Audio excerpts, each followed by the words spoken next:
दोस्तों स्वागत है हमारे चैनल पे जैसलाम दस पे। तो आज हम पढ़ने वाले हैं केवी का जो सब्जेक्ट है, ठीक है। पहला जो यूनिट है उसकी कंप्यूटर सिस्टम आर्किटेक्चर।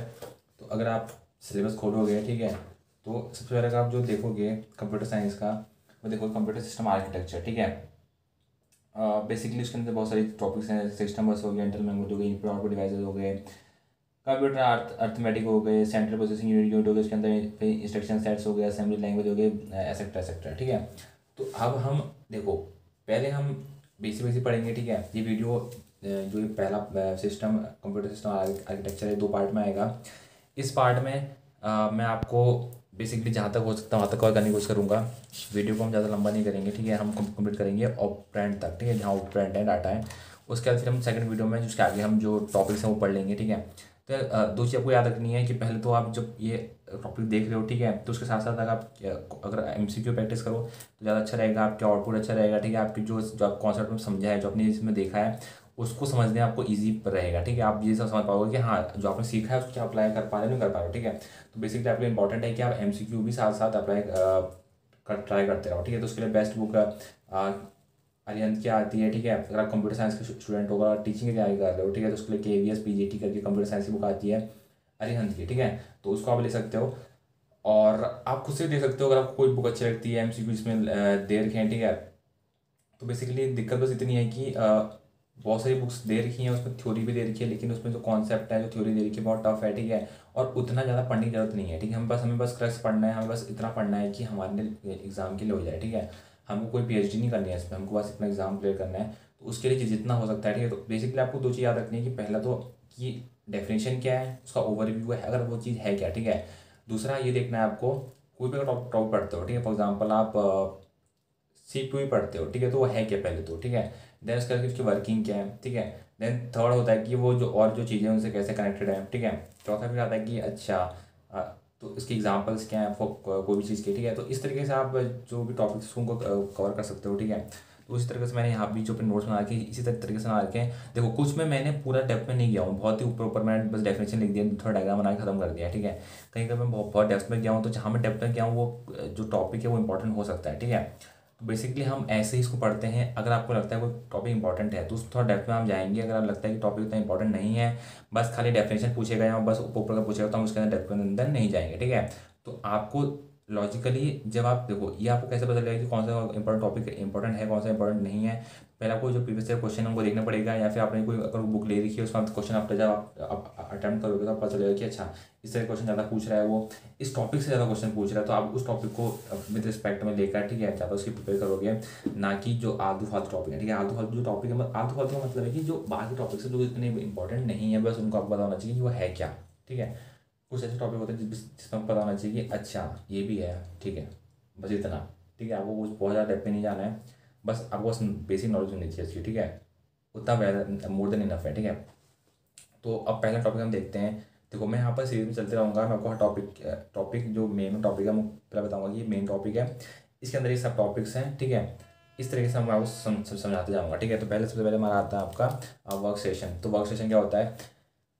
बेसिकली कुछ नहीं है डिफरेंट फ्रॉम रेगुलर पीसी। जो रेगुलर पीसी होता है उससे थोड़ा डिफरेंट होता है। इसमें क्या होता है कि ये इस्तेमाल किया जाता है इंजीनियरिंग के लिए, ग्राफिक्स के लिए, other than personal work, technical work के लिए ये इस्तेमाल किया जाता है। फॉर एग्जांपल के लिए आपको एडिटिंग करना है तो उसके लिए आपको आप वहाँ पर वर्क स्टेशन में आते हो, ठीक है। वर्क स्टेशन मतलब वर्क स्टेशन बेसिकली कुछ नहीं हो गया कि वर्क स्टेशन हो गया कि ऐसा पीसी या ऐसा लैपटॉप जो कि थोड़ा हायर प्रोफाइल का हो। हायर प्रोफाइल का मतलब है कि वो उसके अंदर ज़्यादा पावर हो, उसके अंदर ज़्यादा रैम हो, ठीक है। और हार्ड डिस्क की जो हार्ड डिस्क ज़्यादा हो, उसके अंदर मेमोरी ज़्यादा हो, ठीक है। उसकी जो प्रोसेसर है वो भी अच्छा हो, i9 या फिर i10 जो भी है सबसे हाईएस्ट वाला हो, ठीक है। तो उसको कह सकते हैं वर्क स्टेशन, क्योंकि वर्क स्टेशन में हम जो रेगुलर वर्क है वो नहीं करते हैं।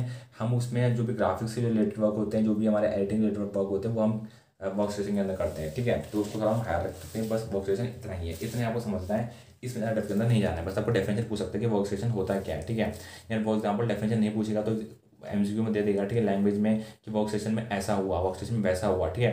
तो अगर आप पता ही नहीं वर्क स्टेशन होता है क्या, तो आप समझ ही नहीं पाओगे। आप सोचोगे कि अच्छा वर्क स्टेशन मतलब PC, या आप सोचोगे वर्क स्टेशन मतलब जहाँ आप काम करते हो। नहीं, ऐसा नहीं है।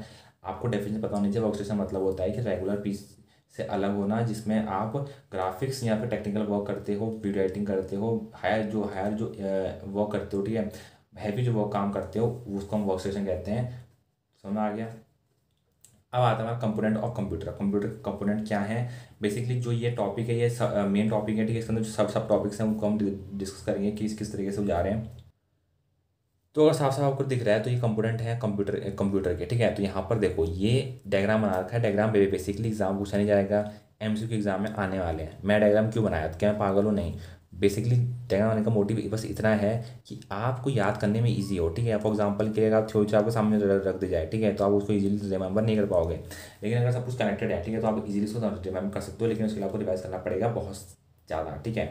तो बेसिकली ये कंट्रोल यूनिट है, ये ALU है, अर्थमेटिकल लॉजिकल यूनिट। ये आपका रजिस्टर है जो एक किस्म का मेमोरी की तरह काम करता है, ठीक है। Small amount of very fast memory के अंदर होती है। बाकी यहाँ आउटपुट जो आउटपुट यूनिट है, ठीक है, यहाँ से आउटपुट होगा, यहाँ से इनपुट होगा, और यहाँ पर मेमोरी यूनिट है, ठीक है। तो इसको आप समझ लो कि कंट्रोल यूनिट, ALU और रजिस्टर तीनों साथ में काम करेंगे। इन तीनों कंबाइंड को हम क्या बोलते हैं, CPU कहते हैं, सेंट्रल प्रोसेसिंग यूनिट कहते हैं। कंट्रोल यूनिट को, ALU को और रजिस्टर को साथ में हम क्या बोलते हैं, CPU कहते हैं। अगेन मैं आपसे रिपीट करूँगा, कंट्रोल यूनिट, ALU और रजिस्टर को हम साथ में क्या बोलते हैं, CPU बोलते हैं। कंट्रोल यूनिट को हम नर्व सेंटर भी बोलते हैं, बहुत इंपॉर्टेंट है। कंट्रोल यूनिट को हम नर्व सेंटर भी बोलते हैं। एग्जाम में पूछ सकता है कि नर्व सेंटर कैसे कहते हैं, या ALU को, रजिस्टर को, या कंट्रोल यूनिट को, या CPU को। पता होना चाहिए कि control unit, nerve centre control unit को बोला जाता है, नर्व सेंटर कंट्रोल यूनिट को, जहाँ क्योंकि ये कंट्रोल करता है, यही नर्व है, ठीक है। नर्व मतलब होता है नस, ठीक है, जो मेन जो नस होती है, ठीक है। तो मेन नस कौन है, कंट्रोल यूनिट है। ये सब कुछ कंट्रोल करता है, ALU को या रजिस्टर को, सबको आखिर में कंट्रोल कौन करता है, कंट्रोल यूनिट करता है। और इनपुट भी इसके पास आता है और आउटपुट भी यही देता है, ठीक है। ये काम इनसे करवाएगा, लेकिन लास्ट में अपने पास काम मंगवा लेगा और लास्ट में फिर आउटपुट दे देगा, ठीक है। और कंट्रोल यूनिट के अंदर ही हमारी मेमोरी यूनिट भी काम करती है। बेसिकली इसका काम क्या है, इसका काम है कि memory store for temporary and permanent basis, ठीक है। मेमोरी स्टोर करती है टेम्परेरी या फिर परमानेंट बेसिस के लिए, ठीक है। तो ये हमारा किसका काम हो गया, मेमोरी यूनिट का हमारा काम हो गया। अब इसके अंदर जो टॉपिक्स हैं, ठीक है, उनको डिस्कस कर लेते हैं। अभी हम पढ़ तो लिया किस तरह से कनेक्टेड है। तो CPU होता है क्या, ठीक है। अभी हम पढ़ा CPU का मतलब होता है कि कंट्रोल यूनिट होना, अर्थमेटिकल लॉजिकल यूनिट होना और रजिस्टर होना। इन तीनों को मिला के हम क्या बनता है, हमारा CPU बनता है। CPU को हम ब्रेन ऑफ कंप्यूटर भी बोलते हैं, CPU को हम ब्रेन ऑफ कंप्यूटर भी बोलते हैं, क्योंकि सारा काम, सारा दिमाग जो होता है यही लगाता है। और ये खुद अकेला कुछ करता नहीं है, इसके अंदर बहुत सारी चीज़ें हैं, कंट्रोल यूनिट, ALU और रजिस्टर, ठीक है। ये सब मिलके इसका ब्रेन बनाते हैं, ठीक है। जैसे हमारे ब्रेन के अंदर हाइपोथैलेमस है, ठीक है, और सेरिब्रम है, तो अलग अलग पार्ट्स हैं। वैसे ही इसके अंदर यहाँ पर क्या है, CPU के अंदर CU, ALU और रजिस्टर, ठीक है। दूसरी पॉइंट आपको याद रखने वाली ये है कि CPU है सिंगल इंटरफेस, सॉरी, CPU है सिंगल इंटीग्रेटेड चिप। CPU के अंदर सिंगल इंटीग्रेटेड चिप होती है, मतलब IC होती है, सिंगल IC होती है। इसको हम माइक्रो प्रोसेसर भी कहते हैं, ठीक है। IC को माइक्रो प्रोसेसर भी कहते हैं। तो ये सिंगल होती है, ठीक है, इसके अंदर। अब आता है आपका ALU होता है क्या, तो सारे जो कुछ नहीं होता, प्लस माइनस, इनटू, डिवाइड होना, एंड ऑपरेटर और ऑपरेटर, जो जितने भी ऑपरेटर होते हैं, ठीक है, जितने भी लॉजिकल जो भी काम होता है सब ALU के अंदर होता है। Arithmetic all logical operation comes under ALU, ठीक है, सब ALU के अंदर आते हैं। अब आता है हमारा रजिस्टर। रजिस्टर क्या होता है, तो रजिस्टर मतलब होता है कि इंटरनल मेमोरी, ठीक है, internal memory in CPU is a set of register. जो भी इंटरनल मेमोरी होती है CPU के अंदर, सेंट्रल प्रोसेसर के अंदर, वो सेट्स किस चीज़ के सेट होते हैं, वो रजिस्टर्स के सेट होते हैं, ठीक है। तो इसमें अंदर क्या होता है, small amount of very fast memory, छोटे छोटे अमाउंट में बहुत ज़्यादा फास्ट मेमोरी होती है, ठीक है, ताकि स्पीड अप ऑपरेशन, जो भी ऑपरेशन हुआ उसको स्पीड अप करने के लिए हम रजिस्टर का इस्तेमाल करते हैं, ठीक है। अब रजिस्टर में बहुत सारी सब कैटेगरीज हैं। फॉर एग्जांपल के लिए प्रोग्राम काउंटर होता है, PC बोलते हैं, ठीक है। एड्रेस ऑफ नेक्स्ट इंस्ट्रक्शन को ये रखता है प्रोग्राम काउंटर के अंदर। देखो रजिस्टर हमारा, मैंने आपको बोला, small amount of very fast memory होता है, ताकि ऑपरेशन को स्पीड अप करने के लिए, ठीक है। अब इसके अंदर चार चीज़ जो मेन है, ठीक है, वैसे पांच है, ठीक है, लेकिन चार चीज़ मेन है, ठीक है। तो होता क्या है, पहला होता है इसके अंदर प्रोग्राम काउंटर PC, ठीक है। प्रोग्राम काउंटर होता है PC, ये एड्रेस रखता है नेक्स्ट इंस्ट्रक्शन का। फॉर एग्जांपल के लिए ये मान लो आप एक डिब्बा है, इसमें 2 ब्लॉक हो गए, ठीक है। अब यहाँ पर जो पहला ब्लॉक है उसके अंदर जो चीज़ें होंगी वो आगे जाने के लिए होंगी, ठीक है। नेक्स्ट पीछे होगा वो नेक्स्ट जो रजिस्टर, जो पीछे वाला जो इंस्ट्रक्शन है, ठीक है, उससे वो अटैच होगा। आगे वाले जो इंस्ट्रक्शन है उससे अटैच होगा। तो इस तरीके से जो यहाँ पैकेट में मूव करती हैं चीज़ें, ठीक है। तो उसको हम क्या बोलते हैं, प्रोग्राम काउंटर बोलते हैं। दूसरा पॉइंट है हमारा मेमोरी एड्रेस रजिस्टर। इसके अंदर क्या होता है, एड्रेस ऑफ मेमोरी लोकेशन, जो मेमोरी है उसकी लोकेशन मेमोरी एड्रेस रजिस्टर के अंदर होती है। इसको MAR भी कहते हैं। मेमोरी डाटा रजिस्टर क्या होता है, MDR क्या होता है, डाटा जो स्टोर होना है, ठीक है, रैम में उसको स्टोर, जो भी स्टोर होना है, ठीक है, वो मेमोरी डाटा के अंदर आता है। मेमोरी डाटा रजिस्टर का मतलब होता है MDR, उसको शॉर्ट में MDR कहते हैं। तो कोई एग्जाम में इस तरीके से बोल सकता है कि वो PCMAR MDR, तो आपको फुल फॉर्म पता होना चाहिए। MAR मतलब मेमोरी एड्रेस रजिस्टर, MDR मतलब मेमोरी डाटा रजिस्टर। मेमोरी मतलब है कि डाटा को जो स्टोर होना रैम में उसको स्टोर करना, ठीक है। मेमोरी डाटा रजिस्टर का मतलब काम क्या है कि डाटा जो स्टोर होना जो होना है रैम में, ठीक है, उसको स्टोर करना मेमोरी डाटा रजिस्टर के अंदर आता है, ठीक है। चौथा हमारा आता है करंट इंस्ट्रक्शन रजिस्टर। ये क्या बोलता है, ये बोलता है कि इंस्ट्रक्शन स्टोर जो अभी एग्जीक्यूट होने हैं, ठीक है, जो भी अभी होना है, जैसे बोल क्या रहा है वो करंट इंस्ट्रक्शन रजिस्टर, अभी अभी जो भी इंस्ट्रक्शन जो होने हैं वो हमारा करंट इंस्ट्रक्शन रजिस्टर के अंदर आता है, CIR के अंदर, ठीक है। अब 5वां पॉइंट हमारा एक्यूमुलेटर, ठीक है। एक्यूमुलेटर क्या होता है, ये स्टोर करता है data and carry out arithmetic and logical manipulation, ठीक है। स्टोर करेगा डाटा को और कैरी आउट करेगा जो भी अर्थमेटिक या फिर लॉजिकल मैनिपुलेशंस हैं वो हमारा एक्यूमुलेटर के अंदर हो जाएंगे, ठीक है। अब लास्ट में हमारा आता है कंट्रोल यूनिट, CU, ठीक है। जैसे हमने स्टार्टिंग में पढ़ा था, इसको नॉव सेंटर कहते हैं। Proper sequence of data processing data, ठीक है। प्रॉपर सीक्वेंस है प्रोसेसिंग डाटा की यहाँ पर होती है। ये coordinate with input and output devices, ठीक है। यहाँ पर कोऑर्डिनेशन बनता है इनपुट और आउटपुट डिवाइसेस से। नोट रखने वाली बात क्या है कि यहाँ पर इंटरकनेक्शन स्ट्रक्चर होता है। कहने का मतलब है collection of path connect various modules of computer, CPU, memory और इनपुट आउटपुट, ठीक है। मतलब यहाँ पर इंटरकनेक्शन स्ट्रक्चर होता है, इसमें कलेक्शन होता है पाथ जो भी कनेक्ट करने हैं, ठीक है। वेरियस मॉड्यूल्स हैं कंप्यूटर के, जैसे CPU हो गया, मेमोरी हो गई, इनपुट आउटपुट डिवाइसेज हो गए, तो वो हमारे इंटरकनेक्शन स्ट्रक्चर के अंदर आते हैं, ठीक है। अब ये हमारा खत्म हो गया। तो एग्जाम में हाँ यही पूछ सकता है फॉर एग्जांपल के लिए कि इंटरकनेक्शन स्ट्रक्चर क्या होता है, तो पता होना चाहिए। Collection of path of connect various modules, अलग अलग जो मॉड्यूल्स होते हैं वो उसके अंदर आएंगे, कंप्यूटर्स के, CPU के, मेमोरी के, इनपुट आउटपुट्स के, ठीक है। तो पाथ पाथ मतलब क्या है, पाथ मतलब होता है कि लोकेशन, जो लोकेशन है, ठीक है, जो बहुत सारे मॉड्यूल्स की जो लोकेशंस हैं वो यहाँ पर इंटरकनेक्शन स्ट्रक्चर के अंदर आते हैं, ठीक है। अब हम पढ़ते हैं थर्ड, हमारा जो मेन टॉपिक है बस। तो बस के अंदर क्या है, ठीक है। तो बस के अंदर कलेक्शंस ऑफ वायर जिससे डाटा ट्रांसमिट एक पीसी से दूसरे पीसी में, ठीक है। उससे पहले आपको एक चीज़ मैं बता दूं कि यार ये वीडियो बीच में एंड भी हो सकती है क्योंकि मेरे मोबाइल में मेमोरी कम है, ठीक है। तो जहाँ तक भी हम देखो, जहाँ तक भी हम पढ़ा सकते हैं, जहाँ तक भी जितना मेमोरी आ सकती है, ठीक है, जितना हम कवर कर सकते हैं उतना कवर करेंगे। बाकी अगर इसमें कवर नहीं होता है तो हम दूसरी वीडियो में उसको डेफिनेटली कवर करने की कोशिश करेंगे, ठीक है। पूरी जो भी टॉपिक हमारे बच जाएंगे, ठीक है। तो इस तरीके से हम चलेंगे, ठीक है। तो अब यहाँ पर जो टॉपिक है वो आपका बस है, ठीक है। तो बस क्या है, तो कलेक्शन ऑफ वायर जिससे डाटा ट्रांसमिट एक पीसी से दूसरे पीसी में, ठीक है। तो बहुत सारे, बस मतलब क्या होता है, बस मतलब कुछ नहीं, बहुत सारे वायर्स होंगे उसके अंदर वो इस तरीके से कनेक्टेड ताकि डाटा जो हो ट्रांसमिट हो सके एक पीसी से दूसरे पीसी में, उसी को हम क्या बोलते हैं, बस बोलते हैं, ठीक है। अब दूसरी जो मेन चीज़ है, पहला पॉइंट जो सब टॉपिक है वो आपका इंटरनल, दो टाइप के दो बस होते हैं आपका। एक होता है आपका इंटरनल बस, दूसरा होता है आपका एक्सटर्नल बस। इंटरनल बस क्या होता है, उसको हम सिस्टम बस ही बोलते हैं। एक्सटर्नल बस को हम एक्सपेंशन बस ही बोलते हैं। अगेन मैं रिपीट करूंगा, इंटरनल बस को मैं सिस्टम बस भी कहते हैं क्योंकि वो सिस्टम की तरह काम करता है, अंदर है, ठीक है, सिस्टम में काम कर रहा है। एक्सटर्नल बस को हम एक्सपेंशन बस कहते हैं क्योंकि वो फैला हुआ है, वो बाहर की तरफ हुआ है, ठीक है। तो इंटरनल बस के अंदर क्या होता है, कनेक्ट करता है all internal computer to CPU and main memory, ठीक है। जो भी सारे जो इंटरनल कंप्यूटर्स हैं उनको CPU और मेन मेमोरी से कनेक्ट करता है। एक्सटर्नल बस के अंदर क्या होता है, कनेक्ट डिफरेंट एक्सटर्नल डिवाइस जो अलग बाहर के जो डिवाइस होते हैं, पेरिफेरल। इन पेरिफेरल क्या होता है, मैं क्या आप क्लियर कर दूँ, पेरिफेरल डिवाइसेस वो डिवाइस होते हैं जो भी इनपुट आउटपुट डिवाइस होते हैं उनको पेरिफेरल डिवाइस कहा जाता है, ठीक है।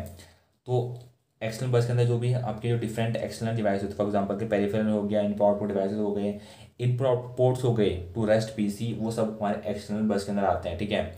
एक्सटर्नल जो बस होता है उसके अंदर हमारे 3 सब और टॉपिक आते हैं, उसके अंदर ही आते हैं। वो क्या है, तो वो है पहला आपका डाटा बस, ठीक है। दूसरा आपका है एड्रेस बस, तीसरा आपका कंट्रोल बस। तो डाटा बस के अंदर क्या है, ट्रांसफर एक्चुअल डाटा, जो भी एक्चुअल डाटा है वो यहाँ पर ट्रांसफर होगा। एड्रेस बस के अंदर क्या ट्रांसफर होगा, transfer way data should go, ठीक है। डाटा को कहाँ जाना चाहिए, यहाँ वो यहाँ पर होगा, ठीक है। एक मिनट में आपको जूम करके थोड़ा कर देता हूँ ताकि आपको साफ साफ दिखे, ठीक है। हाँ, तो अब एड्रेस बस के अंदर आ क्या होगा, ठीक है। एड्रेस बस के अंदर आपका transfer way data should go, data को कहाँ जाना चाहिए वो एड्रेस बस के अंदर होगा। डाटा बस के अंदर सिर्फ ट्रांसफर एक्चुअल डाटा, जो भी एक्चुअल डाटा होगा वो डाटा बस के अंदर जाएगा। एड्रेस बस के अंदर डाटा जहाँ जाना चाहिए, तो एड्रेस मतलब क्या है, तो जैसे फॉर एग्जाम्पल आप उसको बस की तरह समझो, जैसे बस होती है ना एक, वैसे समझो। पहला जो उसमें से डाटा, एक्चुअल जो डाटा उसको लेके जाएगा, डाटा मान लो कोई आदमी है वो उसको लेके जा रहा है, ठीक है। एड्रेस बस में क्या हो रहा है, एड्रेस है भाई किसका, जहाँ डाटा जाना चाहिए, जो डाटा है जो आदमी है वो जिसको जाना चाहिए उसका एड्रेस है। तो बस के अंदर क्या है, एड्रेस है उसका, ठीक है। कंट्रोल बस क्या होता है, central function of the other area of PC. अब कंट्रोल को ये मान लो कि जहाँ कंट्रोल है, ठीक है, बस यहाँ चलती है, ड्राइवर वाली सीट मान लो उसको ड्राइवर वाली सीट। तो जहाँ ड्राइवर वाली सीट है वहाँ से फंक्शन कंट्रोल होंगे किसके, अदर ए और पीसी के, पर्सनल कंप्यूटर के। तो ये कंट्रोल करने वाली चीज़ हो गई, बस इतना ही है, ठीक है। तो इसको अपनी जो डेली लाइफ है ना उससे कनेक्ट करने की कोशिश करो ताकि आपको ईजिली जो चीज़ें हैं वो समझ में आ जाए। बेसिकली अगर आप सब चीज़ को रटने बैठ गए ना तो आपसे कभी नहीं होने वाला, ठीक है, क्योंकि बहुत सारे टॉपिक्स हैं, बहुत सारे मतलब बहुत सारे, ठीक है। अब इनमें देखो ऐसा है ना, आपको छोड़ नहीं सकते हो। दिक्कत की बात यह है कि बहुत सारे लोग सोचते हैं कि यार ऐसा है ना, बस इंपॉर्टेंट इंपॉर्टेंट पढ़ के जाऊँगा, जो जो पिछली बार पेपर्स में आए थे, प्रीवियस जो 10 साल में आए थे, तो हो जाएगा। देखो यार कॉम्पिटिशन बहुत टफ है। और दूसरी बात, मेन समझने वाली बात यह है कि अब पैटर्न बदल रहा है, ठीक है। हर एग्जाम में देखो, चाहे आप नेट का एग्जाम देखो, चाहे आप टीचिंग का एग्जाम देखो, चाहे आप डिफेंस का एग्जाम देखो, कोई भी एग्जाम देखो, अब जो पेपर सेटर्स हैं वो कभी भी क्वेश्चन रिपीट नहीं कर रहे हैं, वो कभी भी जो प्रीवियस क्योंकि अब कोचिंग वाले जो इंस्टीट्यूट है उन्होंने क्या कर रखा है, उन्होंने एक पैटर्न ढूंढ लिया है कि यार जो एग्जामिनर है, ठीक है, वो अच्छा 10 साल की क्योंकि सब यही बोलते हैं, कोई भी आपको कोचिंग इंस्टीट्यूट में चले जाओ कहते हैं कि हम आपको 10 साल के जो प्रीवियस क्वेश्चन सबको कवर करके देंगे।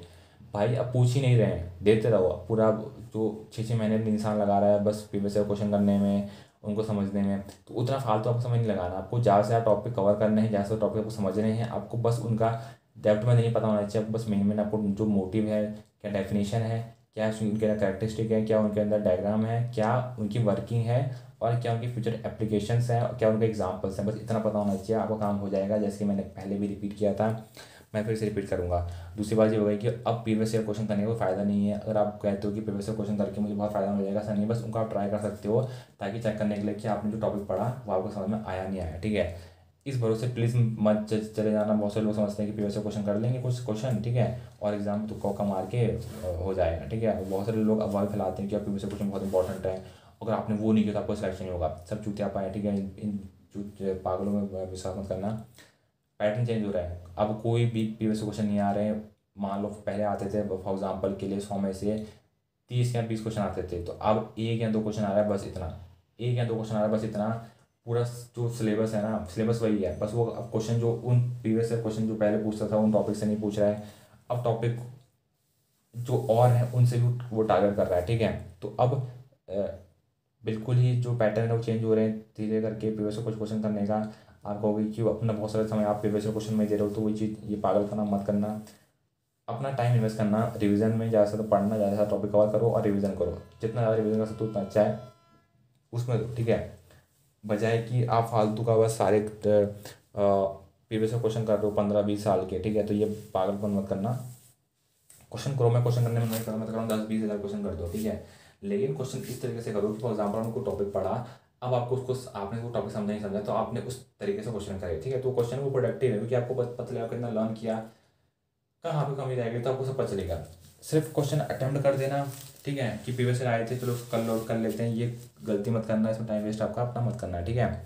अब पेरिफेरल का इंटरकनेक्ट, अब देखो यहाँ पर चौथा हमारा मेन टॉपिक शुरू हो गया, पेरिफेरल कंपोनेंट इंटरकनेक्ट, ठीक है। तो कि एक पीसीआई है क्या, अगेन पीसीआई अगर बोलते हैं इसका फुल फॉर्म क्या है, peripheral component interconnect. Peripheral component interconnect, peripheral का मतलब होता है इनपुट आउटपुट डिवाइसेस, कंपोनेंट मतलब क्या है आपका कंपोनेंट जो जुड़े हुए हैं उसके साथ, इंटरकनेक्ट होता है जो जुड़े हुए हैं, ठीक है।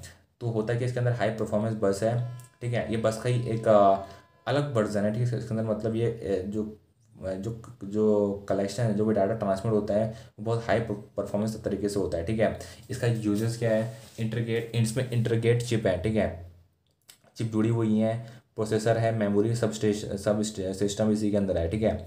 इट इज़ ओनली बस that carry 64 bits of data, ठीक है। ये ओनली बस है जो कि 64 बिट्स ऑफ डाटा को रखती है, ठीक है।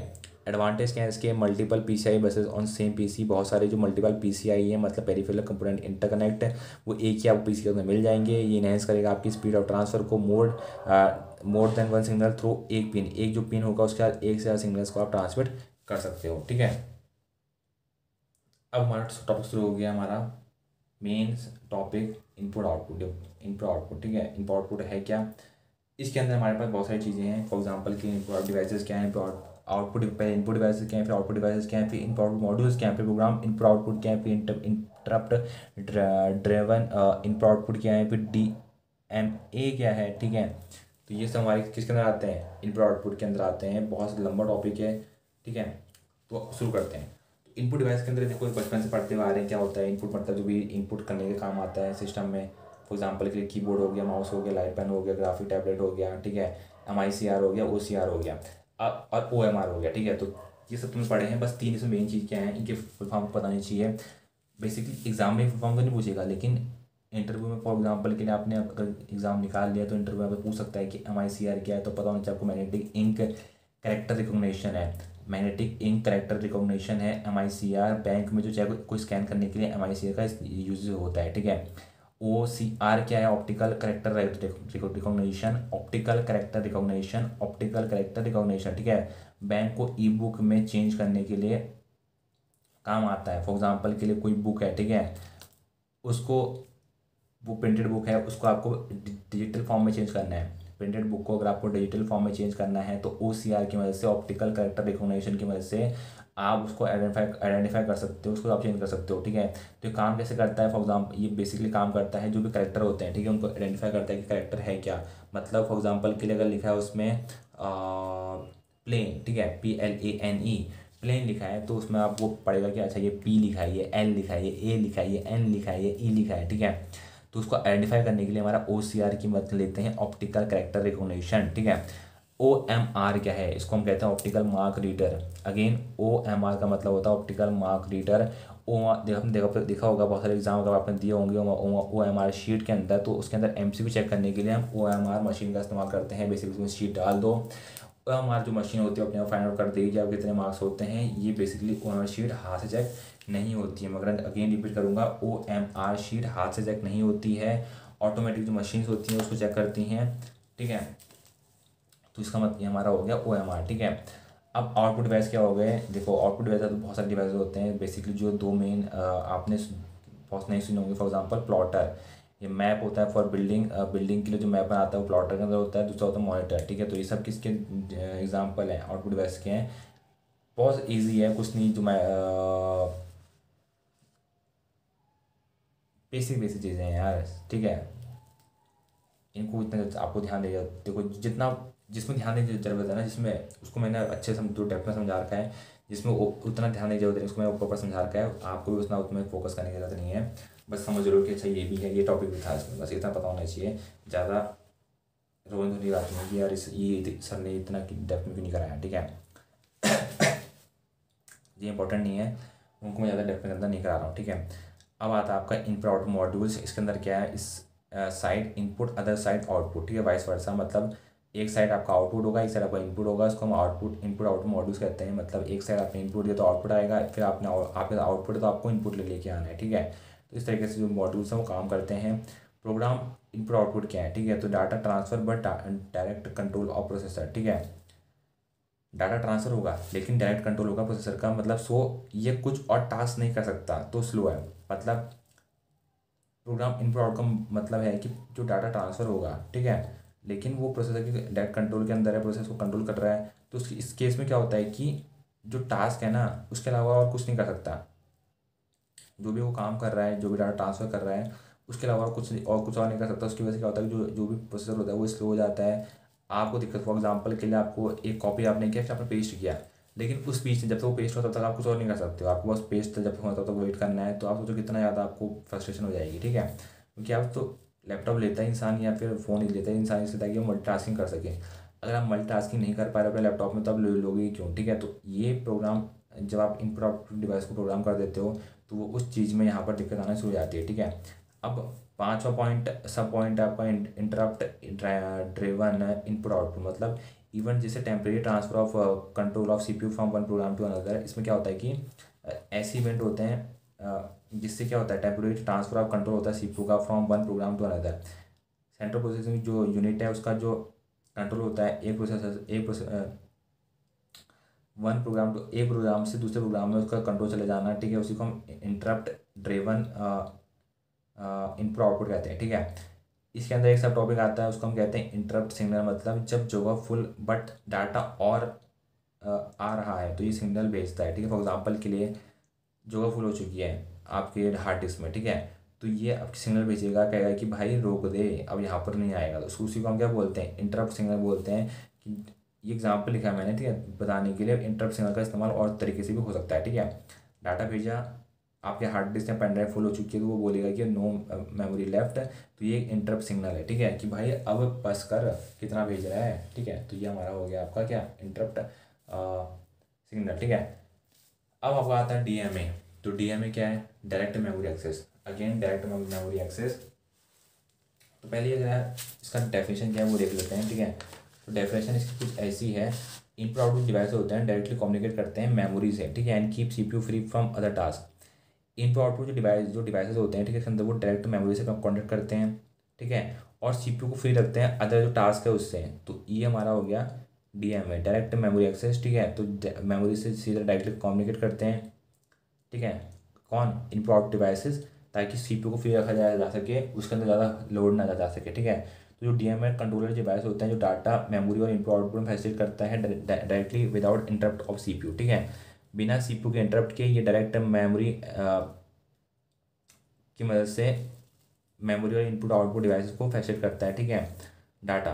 तो ये इसका मेन काम है। दो आप जो मेथड है इसके, एक आपको साइकिल स्टीलिंग, दूसरा आपको बल्क ट्रांसफर। साइकिल स्टीलिंग क्या है, डाटा ट्रांसफर में CPU busy, for example CPU busy है पूरा काम में, तो यहाँ पर अपन डीएमए डायरेक्ट मेमोरी एक्सेस, ठीक है, यही तो था। हाँ, डायरेक्ट मेमोरी एक्सेस आपको हेल्प करेगा, ठीक है। देन आपको आता है बल्क ट्रांसफर। बल्क ट्रांसफर के अंदर क्या आता है, data transfer from data transfer after DMA acknowledgement, ठीक है। फॉर एग्जांपल क्या है, जैसे डीएमए उसने एक्नॉलेजमेंट दे दी, तो डाटा ट्रांसफर करेगा आफ्टर एक्नॉलेजमेंट के बाद, तो ये बल्क ट्रांसफर के अंदर आता है, ठीक है। डायग्राम एक बार देख लेते हैं ताकि आपको भूल ना पाओ, ठीक है। तो होता है क्या डीएमए के अंदर, फॉर एग्जांपल सबसे नीचे होता है कंट्रोल लॉजिक। कंट्रोल लॉजिक के हमारे अंदर क्या, उसके ऊपर होता है हमारा एड्रेस रजिस्टर, उसके ऊपर आता है हमारा डाटा रजिस्टर, उसके ऊपर आता है हमारा डाटा काउंट, ठीक है। डाटा काउंट, डाटा रजिस्टर और एड्रेस रजिस्टर सब एक ही हैं, इसको हम डाटा लाइन बोलते हैं।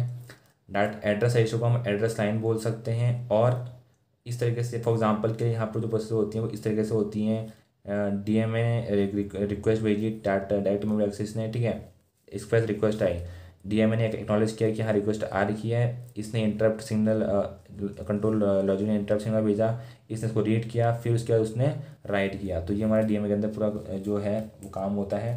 तो इसको अगर आप पूरी कैटेगरी को लेके चलो, ठीक है, ऐसे अगर आप लेके चलो तो इसको आप प्रोसेस के अंदर कर सकते हो, ठीक है। तो क्या है, ये एक पूरी कंप्लीट प्रोसेस है, ठीक है। अब आता है हमारा कंप्यूटर मेमोरी, ठीक है। कंप्यूटर मेमोरी क्या होती है, उससे पहले अगर हम पढ़ लेते हैं एक्सटर्नल इंटरफेस, ठीक है। तो एक्सटर्नल इंटरफेस क्या होते हैं, ये भी इसी के अंदर सब टॉपिक्स था। तो interface that connect to internet और वैन in external interface must have IP address to operate correctly, ठीक है। तो एक्सटर्नल इंटरफेस कुछ नहीं है, जो भी इंटरफेस कनेक्ट है इंटरनेट के साथ, ठीक है, या फिर वैन के साथ, वाइड एरिया नेटवर्क के साथ, उसी को हम एक्सटर्नल इंटरफेस कह रहे हैं। मतलब जो एक्सटर्नल जो प्रोसेस है उनसे कनेक्टेड हो, ठीक है। अब छठवा पॉइंट हमारा आता है कि कंप्यूटर मेमोरी होती क्या है, कितने तरीके होती हैं, ठीक है। तो ये हमारा थोड़ा लंबा है, तो वह वीडियो को यहीं पर हम एंड करते हैं क्योंकि ये वीडियो बहुत लंबी जा रही है, ठीक है।